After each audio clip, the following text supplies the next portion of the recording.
Ada orang yang syariat nggak dia jalanin, ibadah nggak dia lakuin, akhlak nggak baik-baik amat. Dia punya harta tapi nggak pernah mau haji, punya kelebihan harta nggak pernah bayar zakat, nggak pernah bantu orang lain, sholat sering ditinggalkan, aurat dia buka. Tapi kehidupannya baik, secara finansial dia sukses, karirnya luar biasa, terus networkingnya luas, pokoknya hidupnya itu kayak nggak ada kekurangan apapun dalam urusan dunia. Lalu dia berpikir, oh kayaknya Tuhan nggak benci-benci amat sama saya. Jadi nggak penting-penting amat juga harus setaat yang si fulan. Buktinya tuh yang rajin ke masjid masih miskin.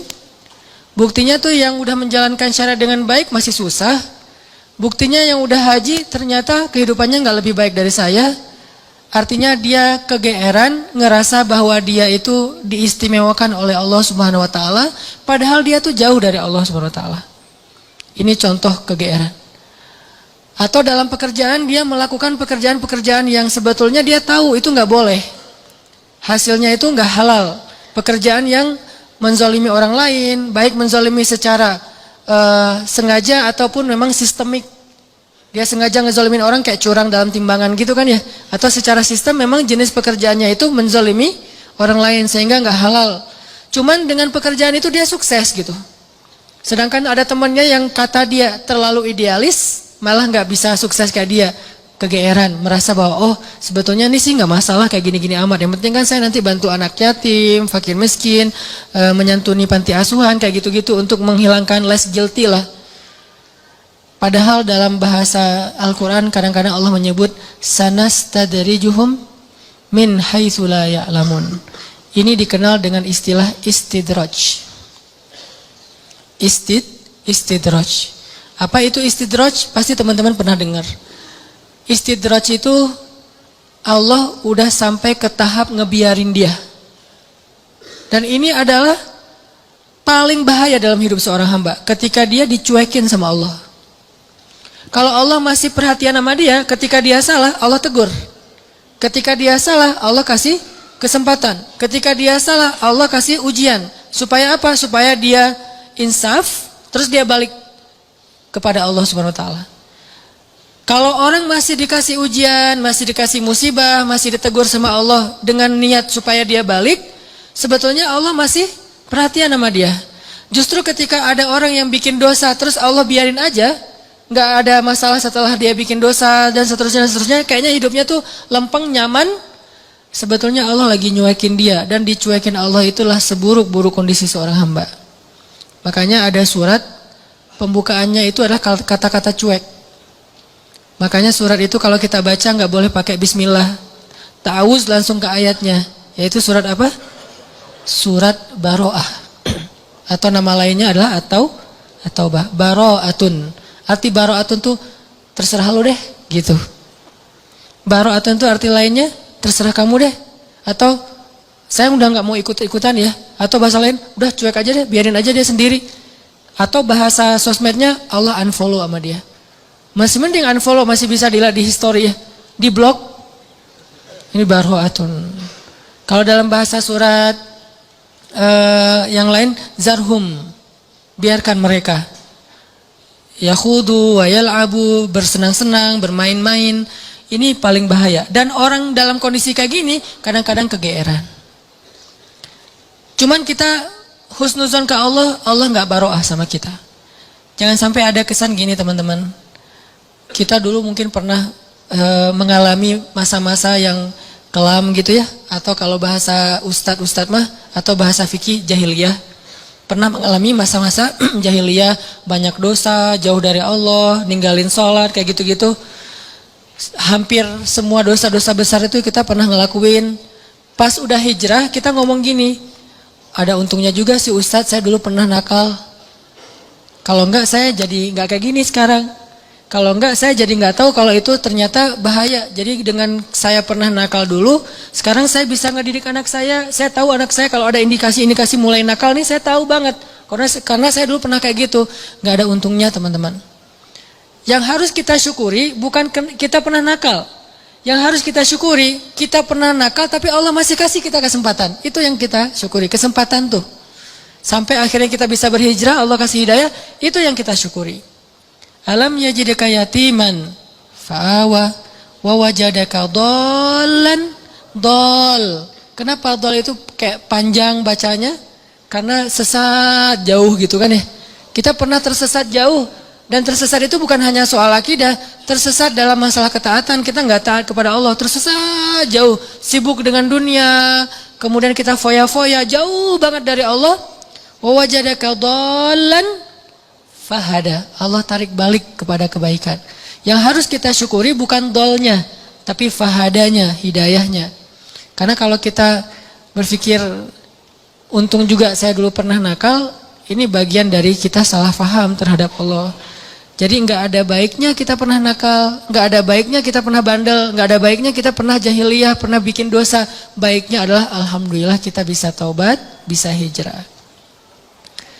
Dan kalau kita dengar cerita orang-orang yang ngisahin masa lalunya, jangan takjub kepada dianya, tapi kita takjub kepada Allahnya. Ya Allah baik banget ya. Dia udah sejauh itu Allah nggak ilfil sama dia. Dia udah sejahat itu Allah nggak ninggalin dia. Dia udah sezolim itu sama Allah, mencurangi hak-hak Allah. Allah nggak nutup pintu rahmat untuk dia. Allah itu maha baik. Jadi yang kita kagumin tuh Allah yang udah nyelamatin dia dari masa-masa yang sulit. Bukan justru dia, oh hebat ya, lo bisa bikin dosa terus taubat, enggak. Bukan dia yang hebat, Allah yang hebat. Karena betapa banyak orang yang Allah biarkan baro'atun dan matinya dalam keadaan su'ul khatimah. Dan Allah pasti punya alasan yang kita nggak mengerti. Yang jelas nggak mungkin Allah menzalimi hambanya. Jadi teman-teman, ada orang ketika dikasih nikmat, ketika dikasih kemudahan, ketika dikasih kelapangan rezeki, kadang-kadang dia jadi merasa bahwa oh berarti tidak ada yang perlu diperbaiki dari kehidupan saya. Tidak ada yang perlu diperbaiki dari amal-amal saya. Nggak ada yang perlu diperbaiki dari ibadah saya. Karena nggak ada masalah dalam hidup saya. Seolah-olah dia baru mau memperbaiki diri kalau ada masalah. Bukankah jauh dari Allah itu masalah paling besar? Musibah paling besar dalam hidup kita itu kalau kita jauh dari Allah, harusnya kita telat salat subuh juga, itu udah sedih tuh. Bukan hari ini telat salat subuh atau enggak salat subuh sampai dijamak dengan duha, tapi hari ini enggak ada masalah. Enggak ada kerugian, enggak ada musibah, enggak ada kecelakaan, enggak ada masalah dengan pasangan. Oh, jadi aman nih hari ini nggak ada masalah apa-apa. Bukankah masalah terbesar itu masalah terbesar kita itu bukan didiemin sama pasangan. Walaupun buat saya itu berat banget. Istri itu kalau udah diem buat saya itu musibah dunia nih. Diajak ngapa-ngapain sama teman, enggak dah kalau istri saya masih diem. Jadi saya bujuk-bujuk, cium tangan apa, nggak usah dibahas.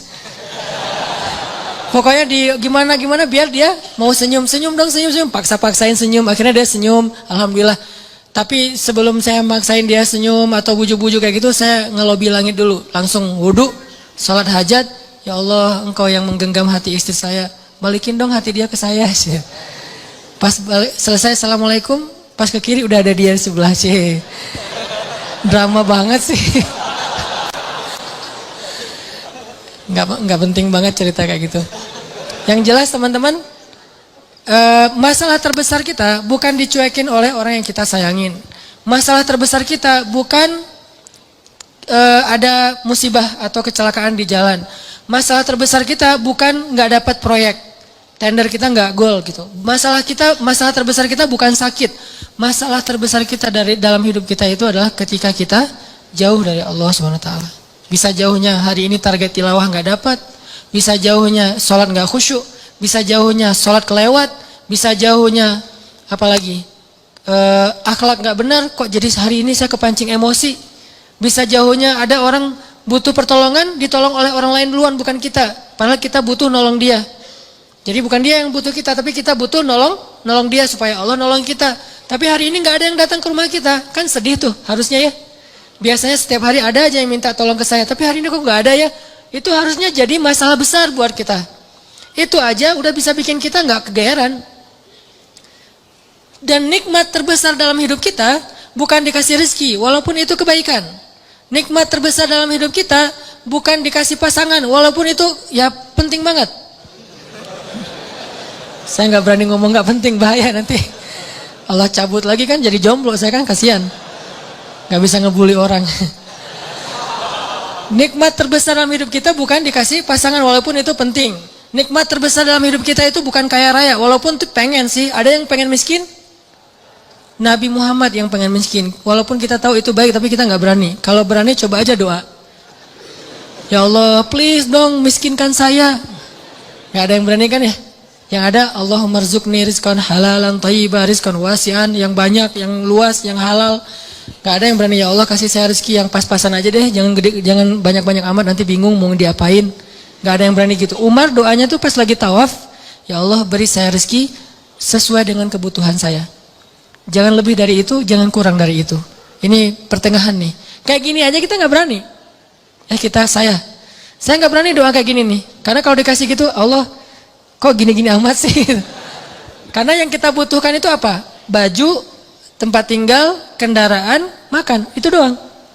Terus jalan-jalan itu bukan kebutuhan teman-teman. Jadi kalau misalnya kita berdoa kayak Umar, kita udah nggak bisa traveling, having trip, jalan-jalan, have fun kayak gitu, kayaknya udah nggak bisa. Makanya saya nggak mau doa kayak Umar. Ya Allah kasih saya rezeki yang banyak, tapi jangan sampai saya jadi kufur kepada Engkau gitu. Doa yang paling aman lah ya. Kalau Nabi Muhammad lebih ekstrim daripada Umar, doanya lebih keren lagi gitu. Ya Allah hidupkan saya sebagai orang miskin, matikan saya sebagai orang miskin, bangkitkan saya bersama orang miskin. Ini kayaknya satu-satunya doa nyunnah yang kita nggak berani baca. Karena kalau sampai kita baca itu dan dikabulkan, bahaya ya. Dan kita yakin Allah Maha mengabulkan doa. Buktinya apa? Kita nggak berani doa itu. Seandainya kita ragu Allah mengabulkan doa, ya udah coba aja baca doa itu. Kan kita bilang Allah nggak akan kabulkanlah doa saya. Ya udah coba baca. Ya Allah hidupkan saya sebagai orang miskin. Berani nggak? Kalau kita nggak berani, berarti secara alam bawah sadar kita masih mengakui Allah Maha mengabulkan doa. Buktinya nggak berani minta miskin. Balik lagi, nikmat terbesar yang Allah kasih kepada kita adalah nikmat kedekatan kita dengan Allah Subhanahu wa taala. Dan setelah itu Allah limpahkan nikmat-nikmat lain yang lebih banyak. Tapi yang paling utama adalah kedekatan kita dengan Allah. Makanya kalau Allah kasih kita nikmat dunia seisinya, tapi dicabut nikmat kedekatan dengan Allah, maka jangan kegeeran. Jangan-jangan itu bukan nikmat, tapi istidraj. Kalau kita ngerasa bahwa hidup kita kayaknya lebih nyaman daripada teman kita yang ahli ibadah, jangan kegeeran. Jangan-jangan kita sedang diberikan nikmat biasa, sedangkan dia diberikan nikmat yang luar biasa. Apa nikmat luar biasa? Kenapa dia miskin terus? Karena Allah pengen dekat sama dia. Mungkin dengan miskin dia sering berdoa. Dengan dia sakit dia sering berdoa. Dengan dia dapat masalah terus dia sering berdoa. Sedangkan kita ketika dikasih solusi ke lapangan rezeki jarang berdoa. Ibadahnya nggak getol. Kita dikasih nikmat, dia dikasih nikmat. Tapi siapa yang lebih istimewa? Jangan-jangan dia lebih istimewa justru dengan kemiskinannya, dengan sakitnya, dengan masalahnya. Ini yang dirasakan oleh Abdurrahman bin Auf, teman-teman. Ketika Abdurrahman bin Auf dihidangkan makanan yang sangat banyak oleh istri-istrinya, Abdurrahman malah nangis, bayangin. Jadi dikasih satu buffet, makanannya semuanya ada dessert, appetizer, main course kayak gitu semuanya lengkap. Pas dilihat sama Abdurrahman, nangis. Kalau kita ngeliat itu nangis karena nggak pernah makan seenak itu gitu ya. Ini nangis karena aduh kok gini-gini banget ya hidup saya, kok nikmat banget sih. Akhirnya istrinya nanya kepada Abdurrahman, "Ma yubki kayak Abdurrahman? Kenapa kamu nangis wahai Abdurrahman bin Auf?" Kata Abdurrahman, "Bagaimana saya tidak nangis? Ada orang yang lebih soleh dari saya, hidupnya susah." Siapa dia? Hamzah dan Mus'ab bin Umair. Sampai keduanya ketika meninggal dalam perang Uhud, saking miskinnya gak punya kain kafan. Satu-satunya kain kafan mereka selimut kecil yang kalau ditutup kepala kelihatan kaki, ditutup kaki kelihatan kepala. Saking miskinnya gak punya apa-apa untuk dikafanin. Sedangkan saya yang amalnya sedikit, Allah limpahkan nikmat yang sangat banyak. Saya jadi curiga, kata Abdurrahman bin Auf. Curiga apa? Jangan-jangan mereka yang lebih soleh, kesolehan mereka itu dibalas oleh Allah nanti di akhirat, makanya diirit di dunia. Sedangkan saya nggak soleh-soleh amat, ketidaksolehan saya itu dibalas di dunia, terus dapat apa nanti saya di akhirat? Nangislah Abdurrahman bin Auf, nggak jadi makan. Ini artinya orang kaya tapi nggak GR. Kalau yang barusan kita baca di surah Al-Kahfi, orang kaya GR, Allah sayang banget ya sama saya, nanti kalau saya meninggal pasti dikasih yang lebih banyak lagi. Ini teman-teman, ternyata ukurannya biar kita nggak GR itu adalah siapa yang paling dekat kepada Allah. Kalau ada orang kaya dengan kekayaannya rajin sedekah, kita harus acungkan jempol. Oh, berarti dia dengan kekayaan itu makin soleh. Kalau kita dengan kekayaan rajin sedekah, rajin bantu orang lain, mudah-mudahan kita husnuzon di sini. Tapi kalau dengan kekayaan kita jadi lalai, jangan kegeeran. Di sini bukan bab husnuzon, tapi bab introspeksi diri. Jangan-jangan kita kena istidroj.